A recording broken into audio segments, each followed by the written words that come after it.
Okay, we'll continue. So Felix Mendelssohn went on this walking tour of Scotland and he fell in love with it. And he said, this is the most beautiful place. And he saw the sun come through the ruins and the palaces and castles. And he started his Scottish symphony. He's 20 years old. He only lives to be 38 or 39. I did not realize that. And he wrote all this beautiful music that we play today. The Mendelssohn Violin Concerto is considered one of the greatest violin concertos ever written. And so he went on the walking tour, and then he ended up in the Hebrides out on the west coast islands of Scotland by Mull, and saw the Fingal Cave, this incredible, there must have been like real volcanic activity because these islands are craggy and there's a cave, and he wrote a piece for that. And so then we continue on, and I thought, he dedicated that piece to Queen Victoria. Actually, he must have worked on it for many years. He started when he was 20 because she was queen, and he dedicated it to her. So they cross over. And then another special man that you will see on this movie, that if you watch it, is Disraeli, her prime minister, who comes up. They're all trying to pull Victoria out of mourning, and because she loved her husband Albert so much. And Disraeli, I did a paper on him when I was in undergraduate college in history, and I love Disraeli. He is so unique. He is not a typical politician or prime minister. He's half Italian, half Jewish, by his name Disraeli. And he eventually has a peerage given to him, which is lordship. So he's Lord Beaconsfield. But he has personality, and he wrote many books. There's a lot to study about him.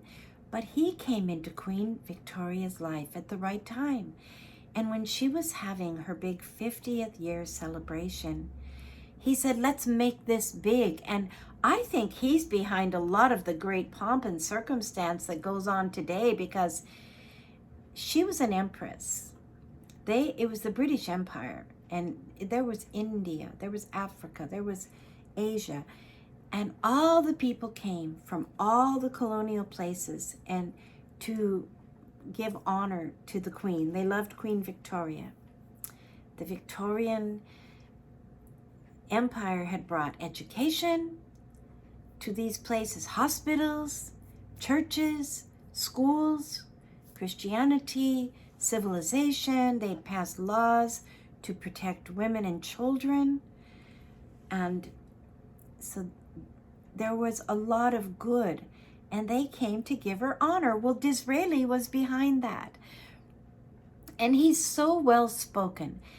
They have him in an outfit that is so vintage, British, quintessent. He's got the hat and the cape with the tweed, and he climbs the famous mountain with John Brown. And the view is so beautiful. It reminds me of the Pacific Northwest. Well, Mendelssohn said it reminded him of Bavaria and Germany.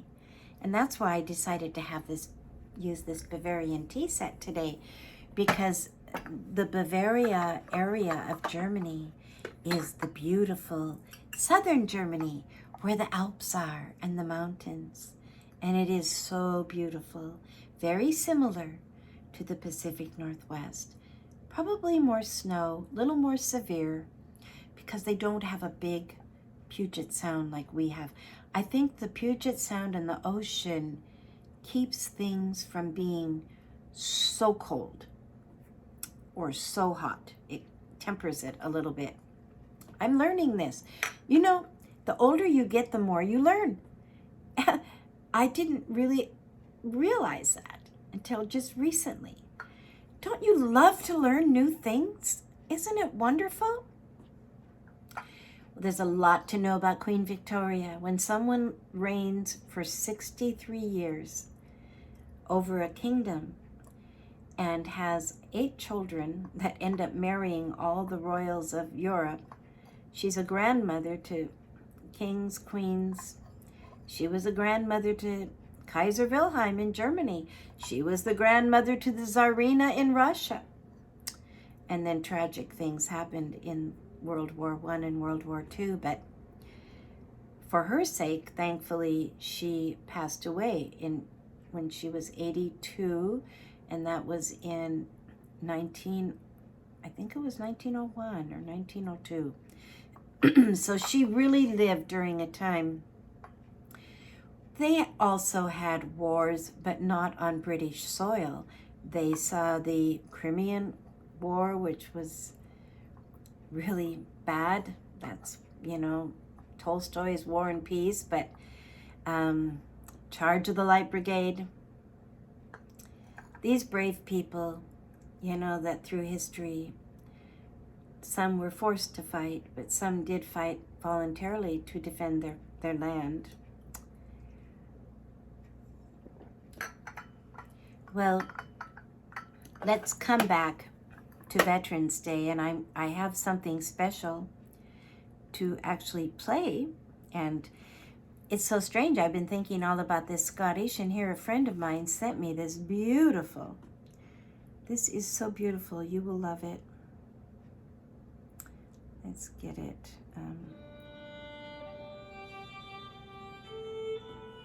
Violin, Loch Lomond.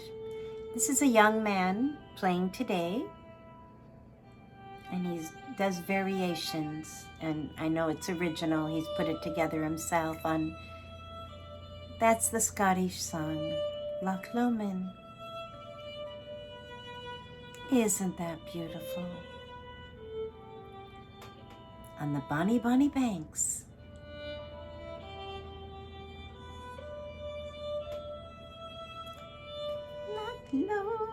Loch Lomond. Bonny, bonny banks of Loch Lomond.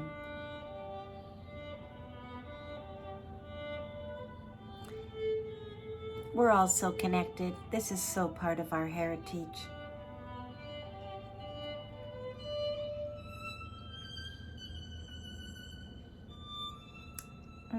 Isn't that gorgeous?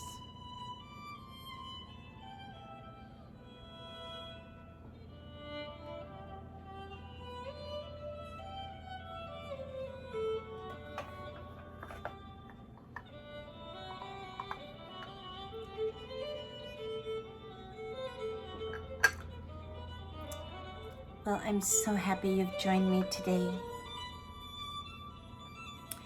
I love to be inspired by studying a person in history and then studying the people around them. It's the best way. And a long time ago on a Tea Talk, maybe a year ago, I talked about Samuel Johnson. Remember, he was the great dictionary in the 1770s in England. He's a contemporary with founding fathers in America. Benjamin Franklin met him, so you can keep that. Well, Sir Walter Scott, Jane Austen. Jane Austen's a little before Sir Walter. They admired Samuel Johnson so much. He was such a great language person. Well, then we have Sir Walter Scott coming, and what he really did. People don't realize, but Scotland had kind of, the clans and the plaid, it kind of just dwindled down. And when he wrote the Waverley Tales, which were all about the border wars, the Scottish border wars. I don't know if you're aware of this, but the Romans, when they were in Britain, they could never get beyond York. York is northern England. There's a big wall there that they built out of stone. The Scots were so fierce. They were such warriors. They couldn't defeat them and they couldn't control them. That's that independent Scottish way. But, so when you have Sir Walter Scott writing these tales, suddenly Scotland just awoke to their heritage and who they were. And it's interesting, he was lame, and that means he was born with he couldn't walk totally straight, and so he couldn't do sports. So he went to stay at his grandparents' house quite a bit. And his grandmother told him all the border tales. And he took all of that and put it into books. And he was the founder of what you call historic fiction. In other words, he wrote stories around things that really happened, but created a story. That's where you get Wallace. You know, Braveheart? It goes right back to Sir Walter Scott's story. And Robert the Bruce.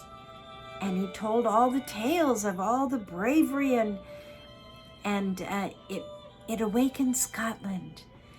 And they started getting all their kilts and their tribes and their clans together and the leaders, and they took pride in who they were again. And Sir Walter Scott really gave the world a lot. And it is said when Balmoral Castle was made and Queen Victoria got to decorate it, she filled it with tartans. She filled it with tartans, every type of tartan, for drapes, for tablecloths, for bedding, all the different beautiful Scottish tartans. And she fell in love with Scotland, and they fell in love with her. And the Royal House of England has always had a special relationship. When the Queen died, if you watched her funeral, you saw they left Balmoral, then they drove to Edinburgh. The Queen was laid in state in Holyrood Palace, which is the palace where the royal family is when they're in Edinburgh. Well, that's a very old palace. And then you walk up the Royal Mile, which is a mile of cobblestone streets. It's all the same as hundreds of years ago. At the top is the big Edinburgh Castle. And it is perfect for this Veterans Day because it is their war memorial.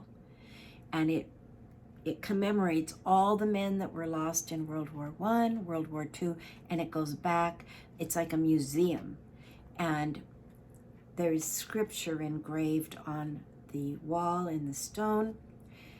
There's pictures of all the uniforms, of all the regiments, and honor to the great men and women that defended freedom. And so and halfway up the Royal Mile is the famous cathedral, St. Giles. And that's where John Knox preached. I was in St. Giles Cathedral. I went to a service with my mother there. It's Presbyterian on a Sunday morning. And do you know how they opened that service? I will never forget it. They had a bagpiper come in and walk up the aisle. Now, I don't know if they do that every Sunday, but I felt it was a gift for us. My mother's mother and my grandmother came from Scotland, so that was very special. Well, I hope you've enjoyed this. It's a 2-part tea talk, but I just wanted to give you inspiration for November. And God bless the service people, all of them, men, women, and the children and the wives and the husbands and the families that stay behind. God has a blessing for each one. There will be a reward.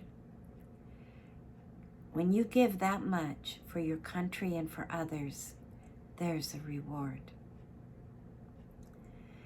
Well, I hope you all have a wonderful week.